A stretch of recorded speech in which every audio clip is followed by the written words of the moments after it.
Draga deco, pročitat ću vam priču o lepotici i zveri.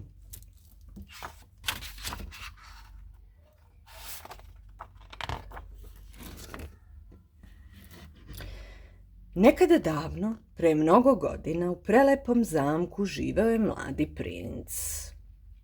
Iako je imao sve što bi čoveka moglo usrećiti, njegovo srce nije osjećalo radost, niti je znalo za nežnost. Jedne olujne noći na vrata dvorca zakuca uboga starica. Tražila je dozvolu da se skloni od kiše, nudeći za uzvrat crvenu ružu. No princ je bio neosetljiv na njene molbe i naredi stražarima da je izbace. Ne dozvoli da te izgled prevari, jer prava lepota je često sakrivena od očiju sveta, podsjeti ga starica zbacivši svoju pohabanu odeću. Tada se ukaza njeno pravo lice prelepe čarobnice. Prinčeva oholost morala je biti kažnjena. Čarobnica baci čini na zamak i sve ljude u njemu, a neosetljivog princa pretvori u strašnu rogatu zver. Napuštajući dvorac, čarobnica reče: ovo je čarobna ruža. Cvetaće sve do tvog 21. rođendana. Ako naučiš da voliš i budeš voljan pre nego što sa nje otpadne poslednja latica, prokletstvo će nestati. U protivnom, ostaćeš zver zauvek. U obližnjem selu živela je bela, prelepa devojka za kojom su svi uzdisali. Kći poznatog pronalazača Morisa uživala je u knjigama i bila veliki sanjar. Jedino je ona bila sasvim ravnodušna prema razmetljivom Gastonu, najboljem lovcu u selu, o kome su maštale sve ostale devojke. No, on je želeo samo jednu, ljupku Belu. Evo najsrećnije devojke, izabranice mog srca, hvalio se uobraženi mladić. Pronalazačeva kći, to je najlepša devojka u čitavom kraju, ulagivao se Gastonov potrčko Lebles. Zato i jeste najbolja, reče Gaston nadmeno, a ja zaslužujem samo najbolje. Razmetljiv i sebičan, Gaston nije mario za mudrost, knjige i znanje. Divio se samo sopstvenoj snazi. Kakva je ovo knjiga, nema ni slika, promrmlja mladić zbunjeno. Neki ljudi umeju da maštaju, Gastone, odgovori Bela, a sada mi vrati tu knjigu koju si uzeo bez pitanja. Kod kuće me čeka otac, treba da mu pomognem oko novog pronalaska. Ludi starac, njemu je potrebna zaista pomoć, iskezi se Lebles zlobno. Ove zlurade reči naljutiše Belu i ona im uvređeno okrenu leđa. Kod kuće zateče oca kako pokušava da popravi svoj najnoviji izum, savršenu mašinu za sečenje drva. Ne vredi, neću stići da je završim do izložbe, vikao je Moris kroz gust oblak dima. Ne brini, tata, proradit će, sutra ćeš osvojiti prvu nagradu, to sam sigurna, tešila ga je kći. I zaista, istog časa mašina brundajući poče da seče drva. Radi, radi, vikao je Moris uzbuđeno. Narednog jutra neobičan pronalazak je već bio natovaran na zaprežna kola, a Morisov konj, Filip, spremno je čekao znak za polazak. Ali, kao i većina pronalazača, ni Moris nije bio naročito snalažljiv u svakodnevnim poslovima. Tako ga je magla zatekla u šumi u kojoj se pogađate vrlo brzo izgubio. Najzad stiže do raskrsnice. Iako je Filip vukao uzda na jednu stranu, Moris ipak potera konja u suprotnom smeru.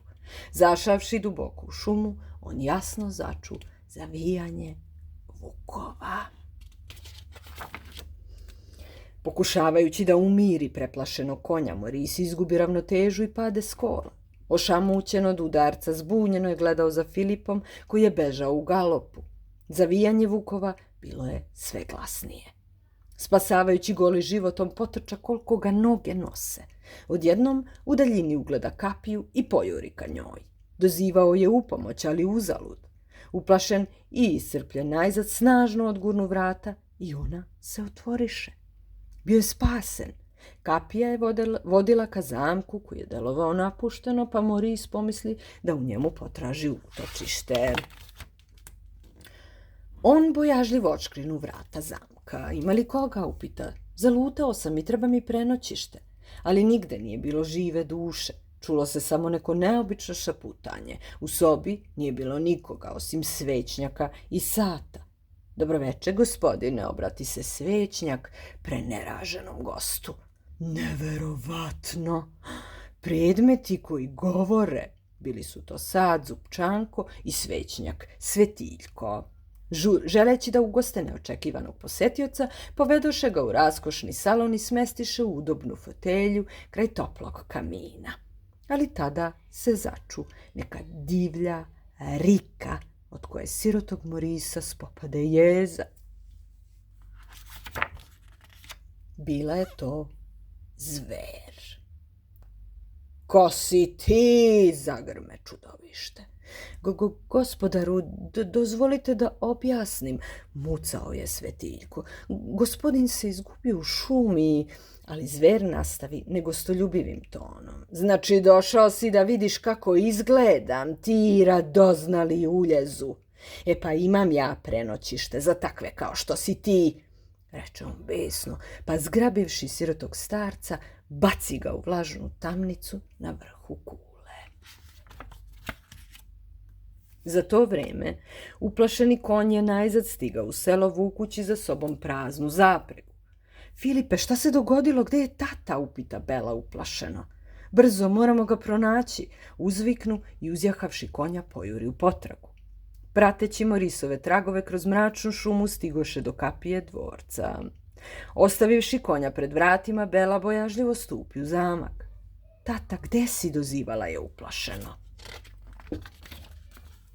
Pošavši zavojitim stepenicama, Bela začu očev glas. Bela, jesi li to ti? Upomoć! Prišavši vlažnoj i mračnoj tamnici, ona ugleda svog oca kako drhti od straha.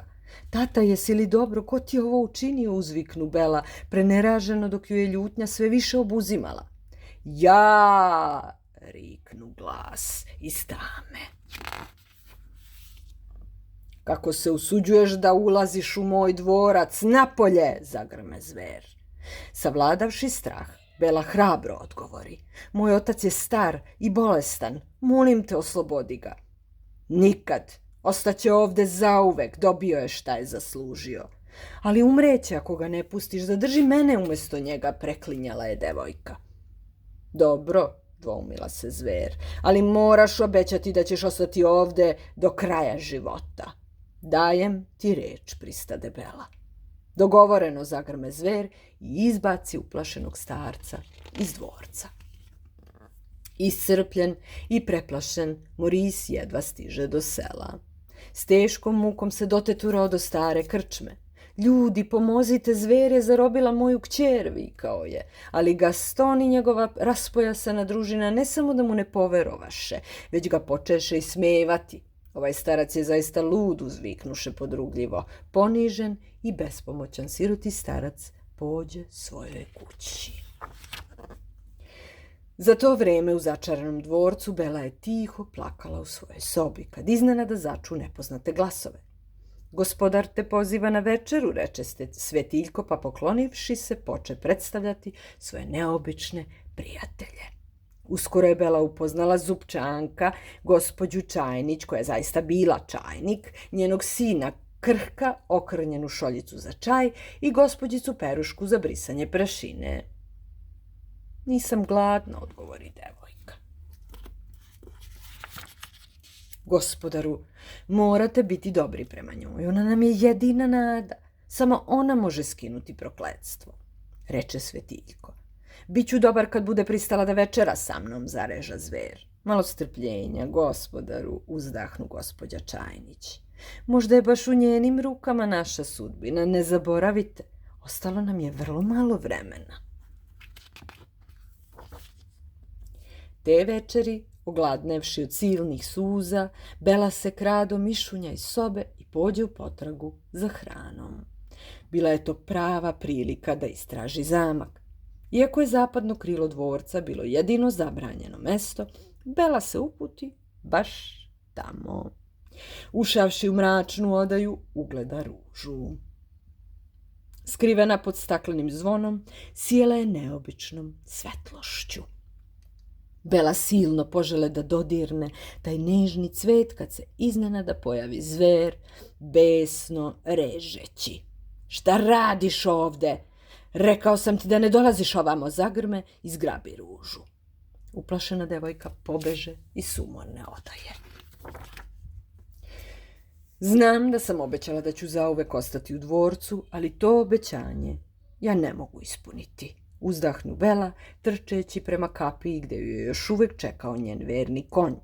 Već sledećeg časa jurili su prema šumi u duboku hladnu noć, no uskoro ih opkoliše vukovi.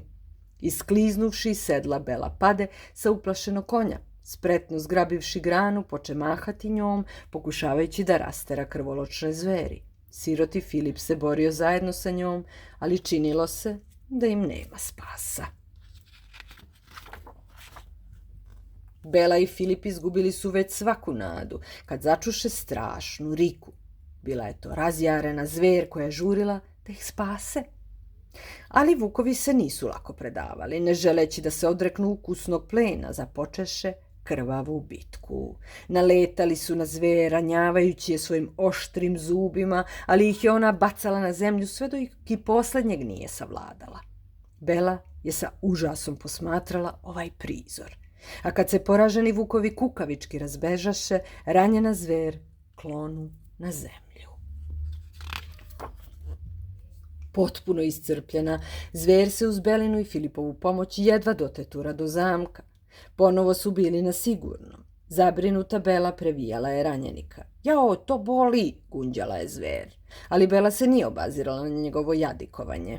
Budi miran, tako će te manje boleti. Ništa se od svega ovoga ne bi dogodilo da si održala svoje obećanje, zareža zver.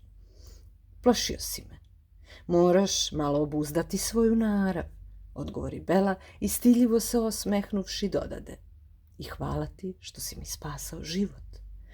Zver zbunjeno zaćuta. Sutradan je u raskošnoj dvorani za prijeme servirana svečana večera. Oporavljena zver je u svom elegantnom modelu izgledala veoma prijatno. Gospođa Ormar je izabrala prelepu večernju haljinu za Belu. Bela i zver su se osmehivali jedno drugom, a zver se trudila da pokaže svoje davno zaboravljene kraljevske manire. Nakon prijatne večere Bela pozva zver na ples. Zver je oklevala za trenutak, a zatim nežno uze devojku u naručje. Bela je bila očarana elegantnom igrom svog pratioca, a zver prvi put oseti iskru nežnosti u svom srcu, shvativši da je pronašla nekoga do koga joj je stalo. Bela, jesi li srećna ovde, upita je zver te večeri. Da, ali bih veoma volela da vidim svog oca, makar na tren, uzdahnu devojka setno. Pa to i nije nemoguće, reče zver zamišljeno. Uzmi ovo čarobno ogledalo, ono će ti pokazati sve što poželiš da vidiš. Bela uze ogledalo i uzdahnu. Njen stari otac bio je bolestan. Potrebna mu je moja pomoć, umreće, uzviknu devojka. Pođi odmah i pomozi svom ocu. Više nisi moja zarobljenica. Ipak ponesi ovo ogledalo, tako me, nadam se, nećeš zaboraviti, reče zver, krijući tugu u glasu. Kad stiže u selo, Bela zateče oca u postelji i polete mu u zagrljaj. Bela, mislio sam da te nikad više neću videti. Kako si uspela da pobegneš tom strašnom čudovištu? Nije više čudovište, ne možeš ni da zamisliš koliko se promenio. Postao je nežan i pun dobrote i razumevanja. Čak mi je dozvolio da odem iz zamka kako bih te videla. Tiho mu odgovori kći. Ali tada se na vratima začu lupanje. Pred kućom su stajali upravnik ludnice, Gaston i radoznali meštani koji su došli s namerom da zatvore sirotog Morisa. Zbog priče o strašnom čudovištu odavno su ga proglasili ludim. Moj otac nije lud, vikala je Bela. Zver zaista postoji i ja imam dokaza za to. Pružit ću ti poslednju priliku da spaseš svoga oca, zapreti Gaston devojci. Udaj se za mene i on će biti slobodan. Nikada, uzviknu Bela pokazujući ljudima čarobno ogledalo u kome se video lik zveri. Naši domovi neće biti bezbedni sve dok zver ne bude mrtva. Moramo ubiti to čudovište. Ne, Gastone, ti si čudovište, bolno zajeca Bela. Ali razmetljivac nije odustajao od svoje surove zamisli. Zaključavši Morisa i njegovu kćeru podrum, Gaston pođe u potragu za čudovištem, predvodeći seljačku hajku. Čarobno ogledalo pokazivalo im je put do ukletog dvorca. Ubrzo je zamak postao poprište neobične bitke između seljana i stanovnika dvorca. Viljuške, noževi, lonci, poklopci, tanjiri, činije predvođeni Svetiljkom, Zupčankom, gospođom Čajnić i gospođicom Peruškom pružali su žestok otpor. Kukavički se povukavši iz bitke, Gaston pobeže u zapadno krilo zamka u kome je usamljena zver tugovala za Belom. Nije ni primetila podmuklog neprijatelja kako se prikrada. Nanišanivši svog luka, Gaston odape strelu pogodivši zveru u leđa. Ranjena zver bolno riknu, ali nije ni pokušala da se brani, kao da je potpuno izgubila volju za životom. Za to vreme, zahvaljujući Morisovoj neverovatnoj mašini za sečenje drva, maleni, ali domišljati krhko, razvario je podrumska vrata i oslobodio Belu i njenog oca. Strepeći za zver, Bela uzjaha konja i odjuri prema dvorcu. Nije ni slutila šta je čeka.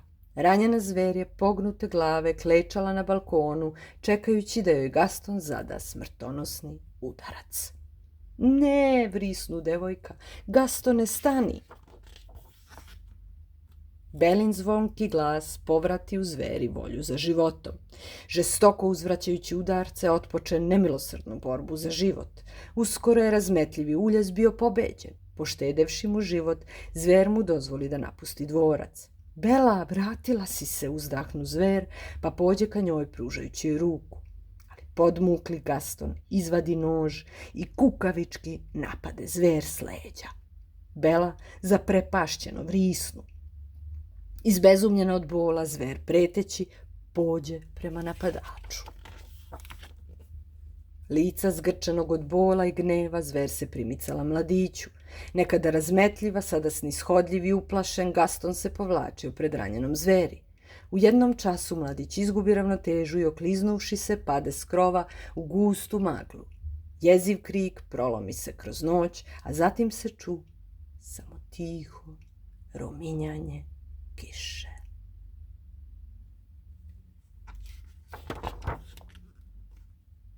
Smrtno ranjena zver ležala je u Belinom naručju. Vratila si se, nežno prošapta. Da sam bar stigla malo ranije, zaplaka devojka. Možda je ovako bolje, reče zver. Ne, molim te, ne ostavljaj me, ja te volim, uzviknu Bela. U trenutku kad se sagleda poljubi zver, otpade i poslednja latica sa čarobne ruže. Tada se dogodi nešto neočekivano. Menjajući svoj oblik, telo zveri vinu se uvis, obasjano nekom neobičnom svetlošću. Već sledećeg časa je umjesto zveri pred njom stajao prelep mladić. I sam zapanjen ovim preobražajem zbunjeno je gledao svoje ruke i noge. Ponovo je bio čovek. Bela, to sam ja, uzviknu radosno, dok ga je devojka netremice posmatrala. Mladićev topli pogled bio je dobro poznat. Bio je to pogled njene drage zveri. U prinčevom zagrljaju Bela je prvi put čula priču o neobičnom prokletstvu. Uskoro su i svi prinčevi prijatelji povratili svoje ljudsko obličje. Svetiljko je bio otmeni sluga. Zupčanko je obavljao poslove glavnog batlera, a gospođica Čajnić bila je kuvarica. Okupljeni oko svog gospodara, srdačno se zagrliše. Bio je tu i krhko nestašni kuvaričin sin koji se igrao sa čupavim psićem. Uskoro je usledilo veličanstveno venčanje. Bela i princ su se venčali u raskošnom dvorcu u prisustvu njenog voljenog oca i prijatelja. Svetiljko i Zupčanko ponosno su gledali ples zaljubljenih mladenaca. Rekao sam ti da će ona da prekine prokletstvo, hvalio se Svetiljko. Izvini, ali čini mi se da sam ja to prvi rekao, uzvrati Zupčanko. I dok su se sluge veselo raspravljale, Krhko se obrati majci. Mama, hoće li oni zauvek živeti srećno? Naravno, dušo, nasmeja se gospođa Čajnić. Nekada ukleti zamak, sada je ponovo sijao pređašnjim sjajem. Crne zidine bile su opet bele, a dvorski vrt je procvetao u 1000 boja. Čak je i obližnja šuma iznova zablistala. I baš kao što je gospođa Čajnić obećala svom sinu, Bela i njen princ zauvek su živeli srećno. Njihova istinska ljubav bila je jača od svake kletve. Čiča miča i gotova je i ova priča.